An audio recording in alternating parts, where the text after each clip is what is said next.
Bonjour à toutes et à tous. Pour vous aider à préparer le bac en HGGSP, on va analyser ensemble un axe majeur du programme, océan et espace. L'objectif, c'est de bien comprendre ce qui rend ces deux milieux si spécifiques et pourquoi ils sont devenus de véritables espaces de conquête. Regardez bien ces deux images. Elles sont très parlantes. D'un côté, on a le drapeau américain planté sur la Lune en 1969. De l'autre, le drapeau russe, déposé par un sous-marin sur le plancher océanique de l'Arctique en 2007. Presque 40 ans séparent ces deux photos, et pourtant, elles symbolisent exactement la même chose, une volonté d'affirmer sa puissance sur de nouvelles frontières. Cette idée de nouvelles frontières, elle peut paraître surprenante. Parce qu'en 1931, l'écrivain Paul Valéry écrivait cette phrase célèbre « Le temps du monde fini commence ». Pour lui, c'était clair. L'époque des grandes explorations terrestres était terminée. Le monde était en quelque sorte entièrement connu, cartographié, délimité. Et pourtant, cette vision a été complètement balayée par les événements. Au moment même où l'homme posait le pied sur la Lune en 1969, le journaliste André Fontaine, lui, parlait au contraire de l'entrée dans le temps du monde infini. La porte s'ouvrait sur de toutes nouvelles explorations. Alors, pour bien structurer notre analyse, voici le plan qu'on va suivre. D'abord, on va s'intéresser à la maîtrise progressive des océans. Ensuite, on se penchera sur la connaissance de l'espace, qui est beaucoup plus récente. Et enfin, on verra pourquoi ces deux milieux sont aujourd'hui des frontières si convoitées. C'est parti pour notre première partie, les océans, et la manière dont l'humanité a progressivement appris à les maîtriser. L'appropriation des océans, ça commence vraiment à l'époque des grandes découvertes. On pense bien sûr au voyage de Christophe Colomb en 1492. Mais il y a aussi la première circumnavigation, le premier tour du monde, mené par l'expédition de Magellan entre 1519 et 1522. Ces voyages prouvent que les océans sont connectés et ils ouvrent littéralement le monde au commerce maritime. Pour bien saisir l'enjeu, quelques chiffres clés sont indispensables. Les océans, c'est 71% de la surface du globe. C'est immense. Ils sont aussi le cœur battant de la mondialisation. 90% du commerce mondial passe par la mer. Mais, et c'est là tout le paradoxe, on les connaît très mal. Imaginez, en 2023, on n'a cartographié que 25% des fonds marins. Cette maîtrise s'est construite par étapes. En 1872, l'expédition britannique du HMS Challenger marque la naissance de l'océanographie moderne. Technologiquement, on franchit un cap en 1960 avec la première plongée humaine dans la fosse des Mariannes, à presque 11 000 mètres de profondeur. Juridiquement, le tournant, c'est 1982 avec la Convention de Montego Bay. Et la technologie, elle, ne cesse de repousser les limites, comme avec ses forages offshore à plus de 3 000 mètres. Sur le plan du droit, justement, un grand débat a opposé deux visions du monde pendant des siècles. D'un côté, le mare liberum, la mer libre, une idée théorisée par le Hollandais Hugo Grotius. Pour lui, l'océan est un bien commun, ouvert à tous. Et de l'autre, le mare clausum, la mer fermée, défendu par l'anglais John Selden, qui pensait au contraire que les États pouvaient et devaient s'approprier les mers. Et alors, qui a gagné ce débat ?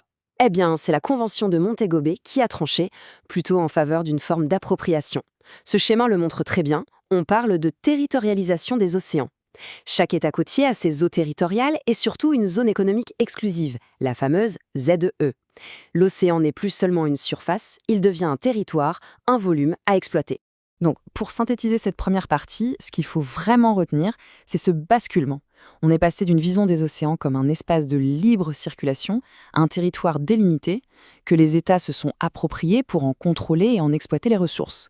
On enchaîne avec notre deuxième partie, consacrée cette fois à l'espace, dont notre connaissance est, vous allez le voir, bien plus récente.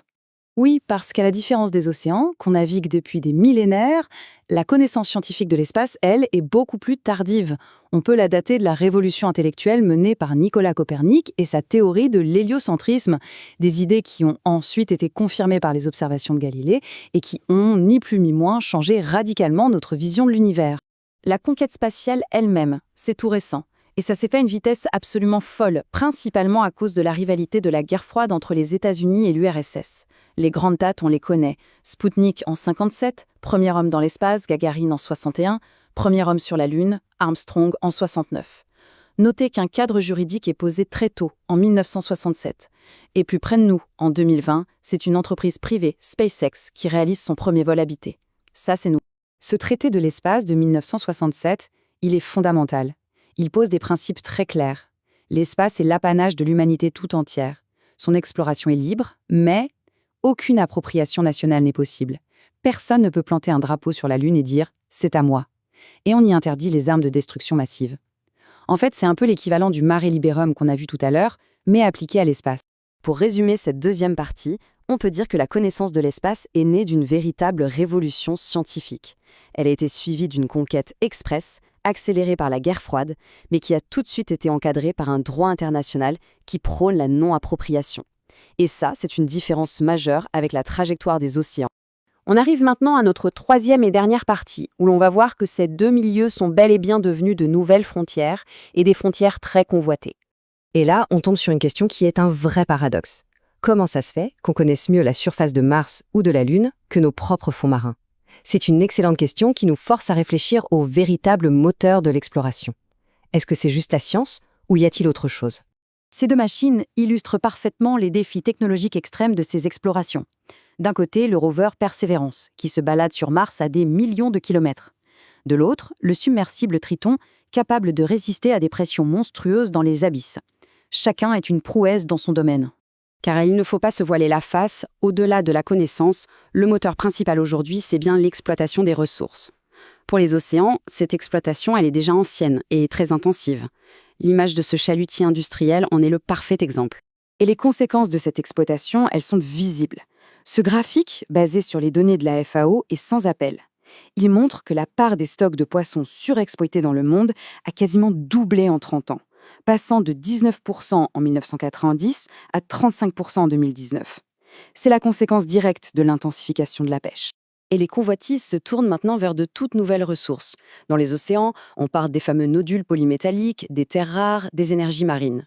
Dans l'espace, on rêve de miner les astéroïdes pour y trouver des minéraux rares. Et le point crucial, c'est l'arrivée de nouveaux acteurs. Les États ne sont plus seuls. Il y a des entreprises privées comme SpaceX ou The Metals Company, mais aussi des ONG comme Greenpeace qui se mobilisent.